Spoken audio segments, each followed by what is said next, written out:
So I've been here, and did the whole tour of the factory, and I actually did a video on the subject, giving my hypothesis. But there are a lot of people wondering, like, where's the ammo? Where's the right? ammo? Yeah. You know, I have my thoughts based on my position, but I wanted to kind of talk to you and get your opinion, or at least your knowledge on it, considering how close you are to it. Yeah, and that's fair. And you know, I get hit up all the time of like, why'd you discontinue that product? Yeah. Well, we didn't discontinue that product. We were trying to make everything we can, and you saw it, right? You saw the floor. You saw everyone's working really hard, and we're working 24 hours a day, and they are making more product than we've ever made as a company. But there's a big problem. 8-9 million new gun owners. Okay. We've also seen numbers about 1 million plus new hunters. That's a lot of people. Yeah, I didn't even count for the hunters. Right? Yeah, I didn't even count for the hunters.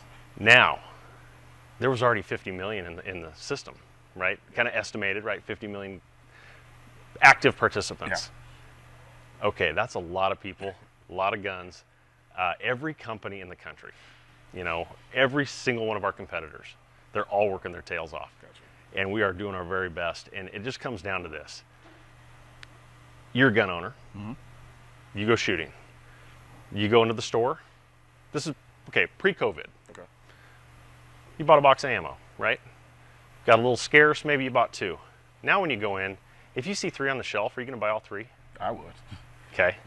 Yeah. You and like every other customer out there. So you have a little bit of the fear, a little bit of the scarcity mentality. I'm going to get as much as I can. Yeah. But more importantly, these people, these new shooters, these new hunters, they're actively participating. Yeah. So they're not storing it.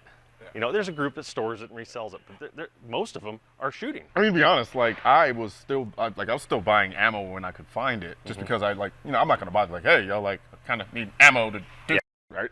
But I was like, I kind of had my own hypothesis, and I kind of understood. I'm kind of close to the industry, so I understood, you know, how things go. But yeah, I'd see a box or 2, and if I could, I'd grab it. Yeah. If I needed it. Yeah. So now you take it into perspective. You see all these shelves here? This is what we just call our daily flow rack. This just fills the daily orders. Okay? Well, they're empty. Okay? Which puts more pressure on manufacturing. Okay. And so we're adding more equipment. We're adding more people. I mean, we've staffed up to a level I haven't seen before. And we're running 24 hours a day. And it's just, we're cranking it out. We are. But now I got to ask you another question. Do you want us to forsake everything we are as a company and just make as much as we can, and we don't really care about the quality? Or do you want the quality that comes with the brand? I mean, I'm going to say with the quality. Right? Right. So we're not going to forsake who we are. And, you know, we just, you know, ask everybody, just be a little patient.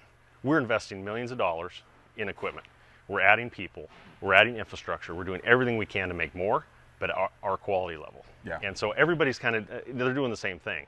And I think there's something to be said, too, about the fact, I'm pretty sure there are going to be some people who are like, look, just get it to us as fast as you can. Yeah. Don't really care. I mean, quality be damned. But there would also be the same people that have, you know, they got to say they got a box, and then they have, like, problem with 10 or 12 of those rounds. Yeah. Now, all of a sudden, your reputation as a company. It's our reputation. Yeah. I mean, we just can't have that. So here's the other thing.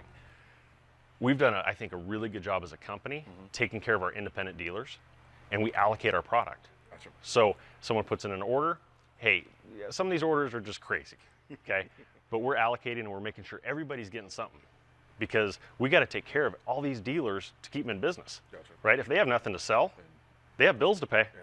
So we're trying to take care of everybody as best we can. We still have international business. You know, one thing that I got to tell you, there's a lot of rumors out there like, well, the government's taking this, or it's all going to military law. Well, no. This is a consumer issue. Okay. So that's probably where I kind of got a little wrong. I mean, I didn't say it was all going to the government, but I figured that was like a big part of the squeeze. Well, it is a part. I mean, I'm not going to lie, it is a part. But you know, when I hear and I read some of this stuff online, I'm like, whoa, it's not that much. Okay. I mean, it's a little bit, but it's not to the point that it'd take our brand and it'd be like, well, only 20% is going out to the commercial side. No, it's not that. That's not the case. It just comes down to there's empty slots, and we're doing the best we can to manufacture all that stuff.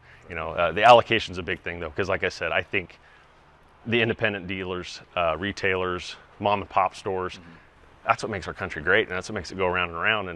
And they're doing the best they can, trying to allocate for their customers. Yeah, so that's kind of the problem.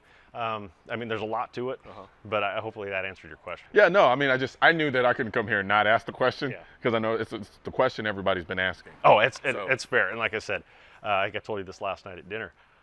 I have more cousins than I knew I had, because they all calling me saying, "Hey, I need a box of ammo. Or can you send?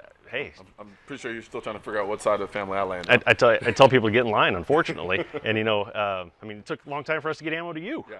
Yeah. And I mean, that's the way it works right now. And we're doing the best we can, and our team is. I'm very proud of everything they've done, and in a short order they've done it, and having to deal with COVID on top of it, right? Because you've got government restrictions, and people are running not super efficient because of the spacing and things. Every state's different, and every manufacturer's different, but they've done it, I think, in a very admirable fashion.